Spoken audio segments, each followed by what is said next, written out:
Amrit noni pain oil, ನೋವಿಗೆ ವಿರಾಮ, ದೇಹಕ್ಕೆ ಆರಾಮ. ವರುಣನ ಆರ್ಭಟ ಎಲ್ಲ ಕಡೆ ಬಹಳ ದೊಡ್ಡ ಮಟ್ಟದಲ್ಲಿ ಮುಂದುವರಿತಾ ಇದೆ. ರಾಷ್ಟ್ರೀಯ ಹೆದ್ದಾರಿ 66ರ ಶಿರೂರ ಬಳಿ ಗುಡ್ಡ ಕುಸಿದು ಹೋಗಿ ಅವಾಂತರ ಸೃಷ್ಟಿಯಾಗಿದೆ.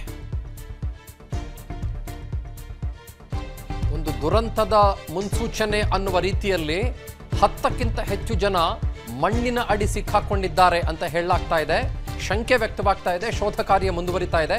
ಉತ್ತರ ಕನ್ನಡ ಜಿಲ್ಲೆಯ ಅಂಕೋಲಾ ತಾಲೂಕಿನ ಶಿರೂರು ಅನ್ನುವ ಗ್ರಾಮ.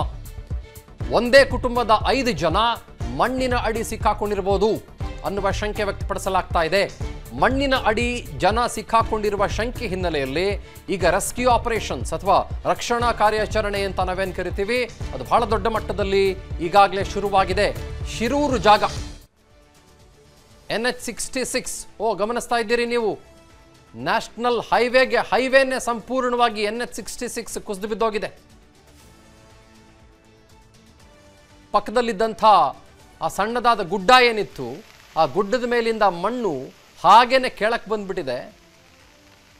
ಬಹುಶಃ ಆ ರಸ್ತೆ ಮೇಲೆ ಯಾರು ಸಂಚಾರ ಮಾಡ್ತಾ ಇದ್ರು ಅಥವಾ ಆ ರೋಡ್ನಲ್ಲಿ ಯಾರು ಆ ಸಂದರ್ಭದಲ್ಲಿ ನಿಂತಿದ್ರು ಅವ್ರ ಮೇಲೆ ಬಿದ್ದಿರುವ ಚಾನ್ಸಸ್ ಅನ್ನ ತಳ್ಳಿ ಹಾಕುವ ಹಾಗಿಲ್ಲ. ಮತ್ತು ಈ ಸಂದರ್ಭದಲ್ಲಿ ಇನ್ನೂ ಕಠಿಣ ಯಾವುದು ಅಂತ ನಿಮ್ಗೆ ಹೇಳ್ಬಿಡ್ತೀನಿ. ಅದೇನಪ್ಪ ಅಂತಂದರೆ, ತುಂಬಾ ಮಣ್ಣು ಸಡಿಲವಾಗಿಬಿಟ್ಟಿರುತ್ತೆ. ಮಳೆ ಧೋ ಅಂತ ಸುರಿತಾ ಇರೋದ್ರಿಂದ, ಎಡೆಬಿಡದೆ ಸುರಿತಾ ಇರೋದ್ರಿಂದ, ಮತ್ತು ಆ ಕಡೆ ಈ ಕಡೆ ಆ ಮಣ್ಣು ಸುರಿಯದಂತೆ ನೋಡ್ಕೊಳ್ಳುವುದಕ್ಕೆ ಯಾವುದೇ ಸೇಫ್ಟಿ ವಾಲ್ಗಳು ಕೂಡ ನೀವು ಹಾಕಕ್ಕಾಗೋದಿಲ್ಲ. ಅದು ನ್ಯಾಷನಲ್ ಹೈವೇ, ಹಾಗಾಗಿ ಗೊತ್ತಾಗೋದಿಲ್ಲ. ಗುಡ್ಡ ಕುಸಿದ ರಭಸಕ್ಕೆ ಗ್ಯಾಸ್ ಟ್ಯಾಂಕರ್ ನದಿಗೆ ಬಿದ್ದಿದೆ. ಹೆದ್ದಾರಿ ಬದಿ ನಿಲ್ಲಿಸಲಾಗಿದ್ದಂಥ ಗ್ಯಾಸ್ ಟ್ಯಾಂಕರ್ ಶಿರೂರಿನ ಬೊಮ್ಮಯ್ಯ ದೇವಸ್ಥಾನದ ಬಳಿ ಗುಡ್ಡ ಕುಸಿದಿರೋದು. ಹಲವು ಅಂಗಡಿಗಳಿಗೆ ಹಾನಿಯಾಗಿದೆ. It's a big landslide. ಸ್ಥಳಕ್ಕೆ ಅಂಕೋಲಾ ಪೊಲೀಸರು ಹಾಗೂ ಅಗ್ನಿಶಾಮಕ ಸಿಬ್ಬಂದಿಗಳು ದೌಡಾಯಿಸಿದ್ದಾರೆ. ಈಗಾಗಲೇ ರಾಷ್ಟ್ರೀಯ ಹೆದ್ದಾರಿ 66ರ ಸಂಚಾರ ಸಂಪೂರ್ಣವಾಗಿ ಅಸ್ತವ್ಯಸ್ತವಾಗಿದೆ. ಕಂಪ್ಲೀಟ್ಲಿ ಟ್ರಾಫಿಕ್ ಜಾಮ್ ಉಂಟಾಗಿದೆ. ಅಲ್ಲಿ ಬಹಳ ಜನ ಇದೇ NH66ನ ಬೇರೆ ಬೇರೆ ಕಡೆಗಳಿಗೆ ಹೋಗೋದಕ್ಕೆ ಅಂತ ಬಳಸ್ಕೊಳ್ತಾರೆ. ಮುಖ್ಯವಾಗಿ ನೀವು ಉತ್ತರ ಕನ್ನಡದ ಯಾವುದೇ ಭಾಗಕ್ಕೆ ಹೋಗಬೇಕು ಅಂದರೂ ಕೂಡ, ಅಥವಾ ಉತ್ತರ ಕನ್ನಡದ ಮೂಲಕ ನೀವು ಬೇರೆ ಬೇರೆ ರಾಜ್ಯಗಳಿಗೆ ಹೋಗಬೇಕು ಅಂದರೂ ಕೂಡ ನೀವು NH66 ನ್ಯಾಷನಲ್ ಹೈವೇ 66ನೇ ಬಳಸಬೇಕು. ಫುಟೇಜ್ಗಳನ್ನು ಗಮನಿಸ್ತಾ ಇದ್ದೀರಿ ತಾವು.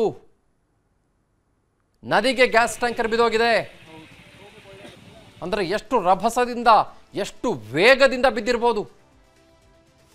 ಆ ಗ್ಯಾಸ್ ಟ್ಯಾಂಕರ್ ಏನಾದರೂ ಬಿದ್ದಿದ್ದಾಗ ಅದರೊಳಗೆ ಏನಾದರೂ ಗ್ಯಾಸ್ ಇತ್ತೋ ಇಲ್ವೋ ನನಗೆ ಗೊತ್ತಿಲ್ಲ. I am not very sure. ಸಾಮಾನ್ಯವಾಗಿ ಇರುತ್ತೆ ಗ್ಯಾಸು.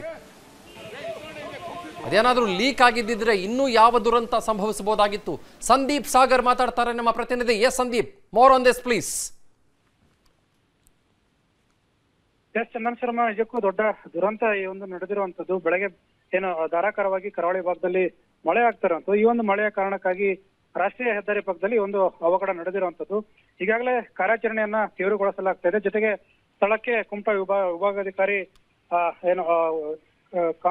ಕಲ್ಯಾಣ್ ಕಾಂಬ್ಳೆ ಅವರು ಕೂಡ ಆಗಮಿಸಿ ಕಾರ್ಯಾಚರಣೆಗೆ ತೀವ್ರಗೊಳಿಸಿರುವಂತದ್ದು. ಜೊತೆಗೆ ಈಗಾಗಲೇ ಸಂಸದ ವಿಶ್ವೇಶ್ವರ ಕಾಗೇರಿ ಅವರು ಕೂಡ ಜಿಲ್ಲಾಧಿಕಾರಿಗೆ ಸೂಚನೆಯನ್ನು ಕೊಟ್ಟಿರುವಂತದ್ದು.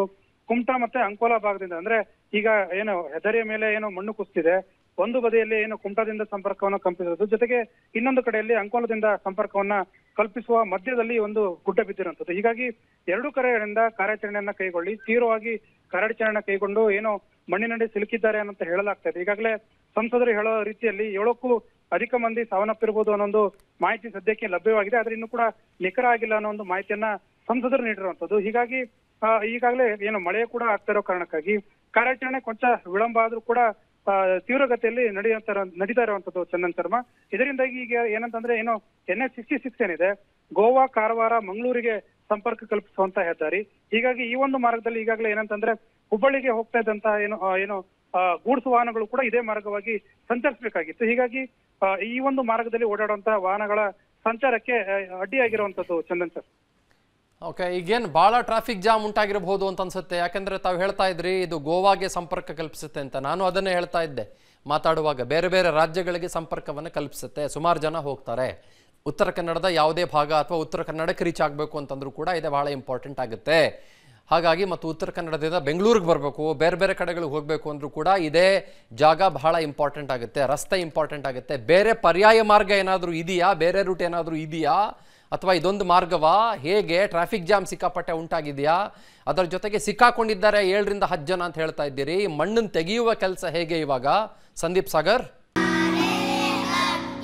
ನಾವು ಸಲಹಿದ ಕೈಗಳು ನಮ್ಮ ನೋವಿಗೆ ಸ್ಪಂದಿಸಿದಾಗ ಆಗುವ ಸಂತೋಷ. ಅಮೃತ್ ನೋನಿ ಪೇನ್ ಆಯಿಲ್, ನೋವಿಗೆ ವಿರಾಮ, ದೇಹಕ್ಕೆ ಆರಾಮ. ಎಸ್ ಚಂದನ್ ಶರ್ಮಾ, ಈ ಒಂದು ರಾಷ್ಟ್ರೀಯ ಹೆದ್ದಾರಿ ಏನಿದೆ ಇದು ಗೋವಾದಿಂದ ಮಂಗಳೂರಿಗೆ ಸಂಪರ್ಕವನ್ನು ಕಲ್ಪಿಸಿರುವಂತದ್ದು. ಆದ್ರೆ ಏನು ಬೆಳಗ್ಗೆಯಿಂದ ಕೂಡ ಏನು ಕಾರವಾರದಿಂದ ಈ ಕುಮಟಾದಿಂದ ಶಿರ್ಸಿ ಮಾರ್ಗವಾಗಿ ಏನು ದೇವಮನಘಟ್ಟ ರಸ್ತೆ ಇದೆ, ಈ ರಸ್ತೆಯಲ್ಲೂ ಕೂಡ ಗುಡ್ಡ ಕುಸಿತಿರುವಂತದ್ದು. ಜೊತೆಗೆ ನದಿ ಉಕ್ಕಿ ಹರಿದ ಪರಿಣಾಮವಾಗಿ ಕತ್ಗಾಲ್ ಬಳಿ ರಸ್ತೆ ಮೇಲೆ ನೀರು ಬಂದಿರುವಂತದ್ದು. ಹೀಗಾಗಿ ಈ ಒಂದು ರಸ್ತೆಯಲ್ಲಿ ಡೈವರ್ಷನ್ ಕೊಡಬೇಕು ಅಂತಂದ್ರೆ ಶಿರ್ಸಿ ಕುಮಟಾ ರಸ್ತೆ ಮಾರ್ಗವಾಗಿ ಡೈವರ್ಷನ್ ಕೊಡಬೇಕಾಗಿತ್ತು. ಆದ್ರೆ ಈ ಒಂದು ರಸ್ತೆಯಲ್ಲೂ ಕೂಡ ಮಣ್ಣು ಕುಸಿತಿರೋ ಕಾರಣಕ್ಕಾಗಿ ಏನು ಕಾರವಾರಕ್ಕೆ ಬರುವಂತಹ ಮಾರ್ಗಕ್ಕೆ ಸುತ್ತಿ ಬಳಸಿ ಅಂದ್ರೆ ಹೊನ್ನಾವರ ಮೇಲಿಂದ ಸಾಗರ ಹೋಗಿ ಸಾಗರದಿಂದ ಬರುವಂತಹ ಸ್ಥಿತಿ ಇದೆ. ಹೀಗಾಗಿ ಈ ಒಂದು ರಸ್ತೆಗೆ ಈಗ ಸದ್ಯದ ಮಟ್ಟಿಗಂತೂ ಯಾವುದೇ ಡೈವರ್ಷನ್ ಕೊಡೋದಕ್ಕೆ ಸಾಧ್ಯ ಇಲ್ಲ. ಸಂದೀಪ್ ಸಾಗರ್, ನನಗೆ ಈಗ ಒಂದು ಅಪ್ಡೇಟ್ ಬರ್ತಾ ಇದೆ, 7 ಜನ ತೀರ್ಕೊಂಡಿದ್ದಾರೆ ಗುಡ್ಡ ಕುಸಿದು ಅಂತ.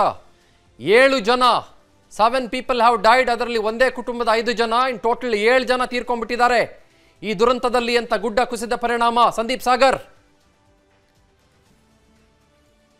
ಚಂದನ್ ಶರ್ಮಾ, ಬೆಳಗ್ಗೆ ಏನು ಗುಡ್ಡ ಕುಸಿತ್ತು, ಒಂದೇ ಅಂದ್ರೆ ಟೀ ಸ್ಟಾಲ್ ಏನಿತ್ತು, ಈ ಒಂದು ಹೆದ್ದಾರಿಗೆ ಪಕ್ಕದಲ್ಲಿ ಟೀ ಸ್ಟಾಲ್ ಏನಿತ್ತು, ಆ ಒಂದೇ ಮನೆಯಲ್ಲಿ 5 ಮಂದಿ ಇದ್ದಂಥದ್ದು. ಅಂದ್ರೆ ಗಂಡ ಹೆಂಡತಿ ಜೊತೆಗೆ 2 ಮಕ್ಕಳು ಮತ್ತೆ ಮತ್ತೊಬ್ಬ 5 ಜನ, ಒಟ್ಟು ಒಂದು ಮನೆಯ ಸದಸ್ಯರು.